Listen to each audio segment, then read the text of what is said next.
Day 187 of the war in Gaza, and while most Israeli troops have been withdrawn from the enclave, the IDF is continuing heavy military pressure. Tanks are patrolling along the border, and airstrikes are being called in whenever and wherever Hamas operatives emerge. This as Prime Minister Netanyahu says yet again that a RAFAH operation is circled in the calendar. More from ILTV's Steve Leibovitz. Israeli forces have stepped up bombardments on Deir el-Balach in central Gaza, as well as Rafah, two areas the IDF has yet to enter in ground operations. The targeting of Hamas is ongoing, with tanks deployed along the border amid frequent airstrikes when called in as Hamas operatives emerge. Speaking to new IDF recruits, Prime Minister Netanyahu stated once again that the IDF will eliminate remaining Hamas brigades, regardless of what the rest of the world says. אנחנו נשלים את החיסול של גדודי החמאס, כולל ברפיח. אין שום כוח בעולם שיעצור אותנו. יש הרבה כוחות שמנסים לעשות זאת, אבל זה לא יעזור, משום שהאויב הזה, אחרי מה שהוא עשה, לא יעשה את זה יותר. הוא גם לא יהיה. אחרי שעושים דבר כזה, למדינה שלנו לא יעשו יותר. Netanyahu made the statement a day after saying that a date has been set for an Israeli operation in Rafah without disclosing the date. Meanwhile, Israel is facilitating the ever-increasing amount of international aid entering Gaza in record amounts. 468 humanitarian aid trucks were inspected and transferred to Gaza. This was the highest number of aid trucks that entered Gaza in one day since the start of the war. Despite Israeli efforts, aid organizations say that trucks are coming in, but distribution remains a major problem. And when you put up statistics with numbers of trucks going in, saying, look at all these hundreds of trucks going in, and you put it against, look how few trucks have actually moved around with distribution, well, it's kind of an own goal, isn't it? Because half of the convoys that we were trying to send to the north with food were denied by the very same Israeli authority. And looking back to October 17th, when an explosion took place in the parking lot of Al-Ahli Hospital, resulting in hundreds of casualties. Israel was widely blamed, even though evidence proved damages were caused by a misfired terrorist rocket. An Islamic Jihad member has now admitted how they and Hamas manipulate the media to turn their lies into international headlines. بداية الحرب هاي. بداية الحرب مش وقعت المعمدان صاروخ. اوكي. هو صاروخ محلي وقالوا انه اسرائيلي. اللي انفجر يعني ان جاري كانوا يطلقوه. ايوه. وانفجر. بالبداية انا ذاكر. اوكي. هذا امر عشان نمحي الرواية. الحركة عملت واحد عملت رواية معينة، لا هذا من عند الاحتلال والاستهداف كان بشكل مباشر، وهناك تصوير وهناك زاوية، واستندوا على أكثر من رواية من بعض الروايات الأجنبية، الصحف الأجنبية. أوكي، وبعدين وزعوها لكل الدنيا. أوكي. The lies of the terrorists believed by much of the world.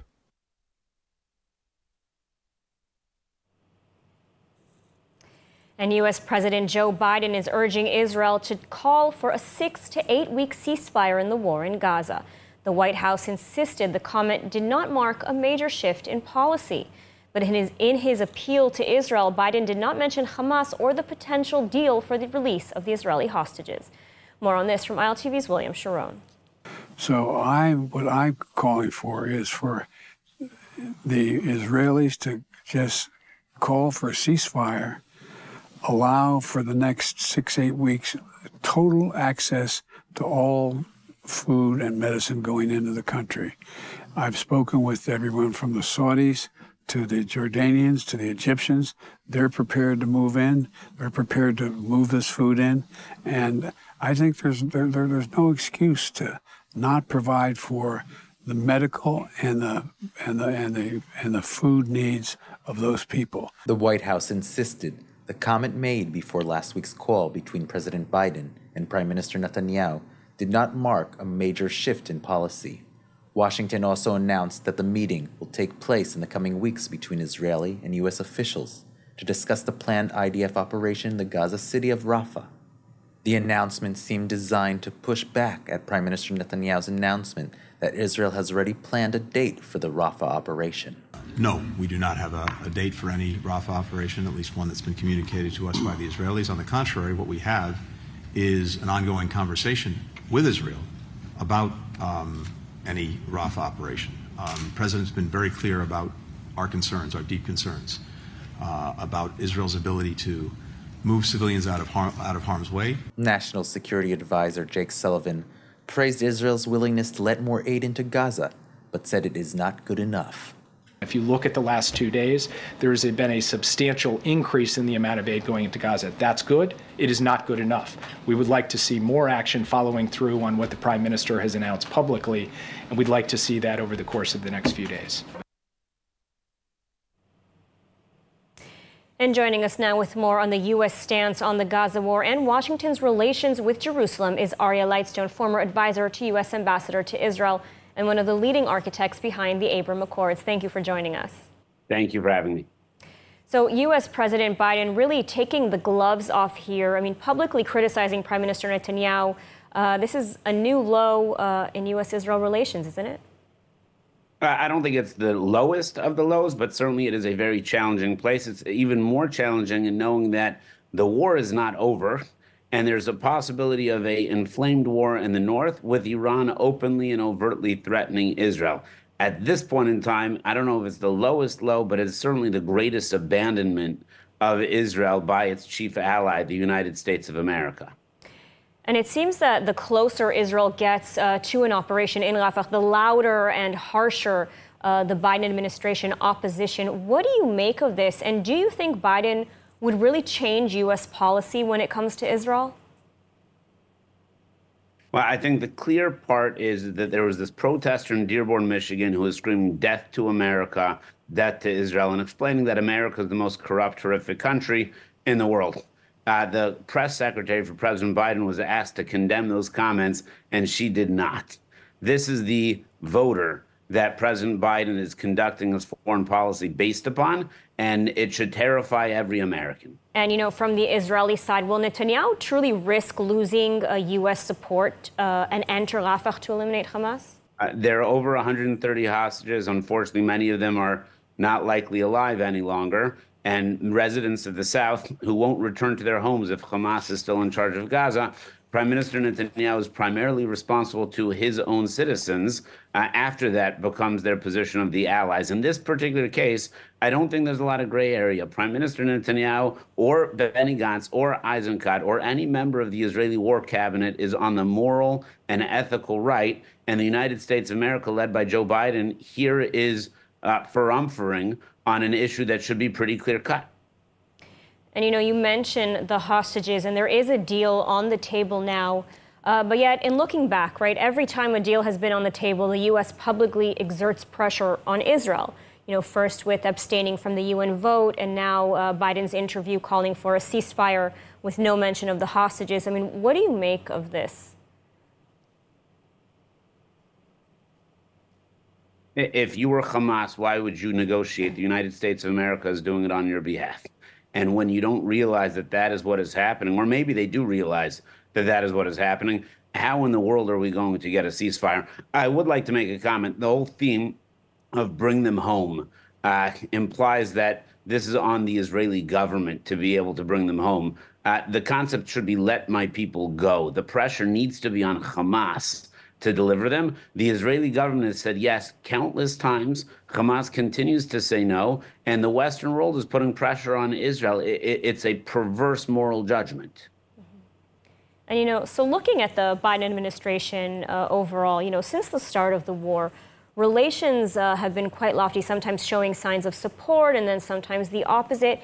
You know, why do you think the Biden administration is acting so, you know, hot and cold? And what is Israel's best course of action, you know, to preserve these relations? Here's the advantage. Every Israeli loves America, and the vast majority of Americans love Israel.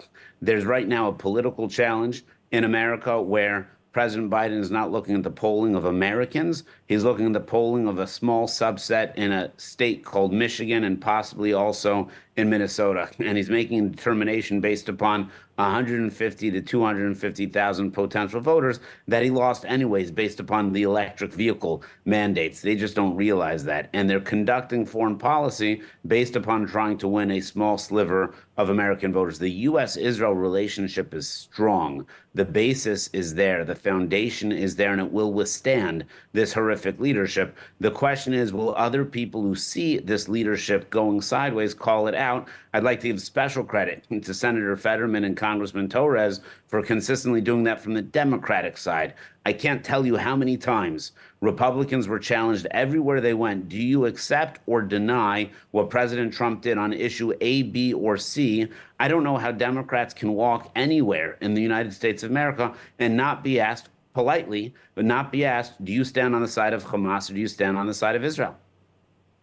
All right, Aryeh Lightstone, thank you so much for your analysis today. Thank you. Have a great day. Experience the power of truth with ILTV News. If you're looking for quality content and captivating visuals, join our news community and become an integral part of our team as we embark on a mission to unveil the real Israel, dismantling the web of lies and misinformation that surround reporting on Israel.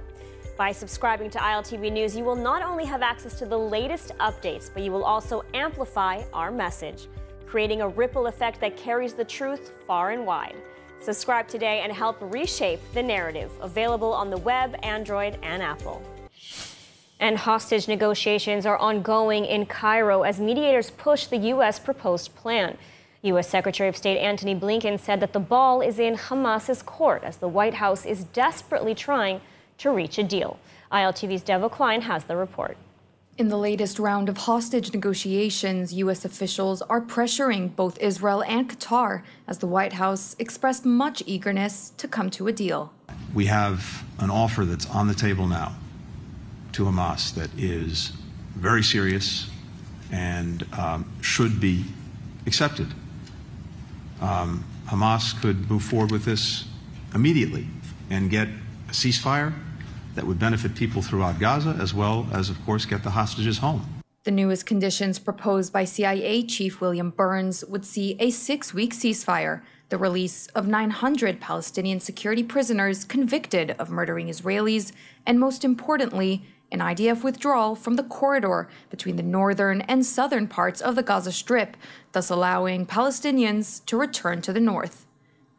In exchange, Hamas would release 40 hostages. Yet Hamas has already clarified that they cannot comply to the release of 40 living hostages in the humanitarian categories because there are simply not enough. These criteria were approved by Israel on the condition that Israel can veto the release of certain prisoners and have the ability to release them internationally, preventing them from returning to Gaza and the West Bank. Hamas has noted that the deal does not fulfill any of Hamas's wishes, but is set to give a final answer soon. Israeli officials are speculating the Hamas will not accept due to the full withdrawal of IDF troops this week, a move that officials believe to have hurt negotiations, as Hamas would not compromise when so much was given to it for free. Washington has stated that the U.S. believes Israel is ready for a ceasefire and that it's time for Hamas to step up and go forward with this round of negotiations to see hostages released and a pause in fighting. We continue to work very closely with Israel, with Egypt, with Qatar, on getting an agreement that will result in an immediate ceasefire and the release of hostages, and also create even better conditions for surging assistance to those who need it in Gaza. And freed hostage Nili Margalit revealed in an interview with French publication Le Point the harrowing details of October 7th. As she shared horrific details regarding the nature of her kidnapping. According to Margalit, she was kidnapped by Gazan civilians and then trafficked to Hamas. All of the details in the following report. As part of a larger European tour to raise awareness of the Israelis' Romanian captivity, Margalit opened up about her experience being trafficked to Hamas after her capture. The former hostage recounted how she was woken up on October 7th to multiple messages that terrorists had infiltrated her kibbutz. Shortly after, Gazan civilians carrying Kalashnikov rifles that had entered the kibbutz set fire to Margalit's home and dragged her from her safe room. Margalit was then driven in a car to Khan Yunis, where her captors met with Hamas terrorists. She recounted how massive crowds of civilians cheered and her kidnappers were ecstatic.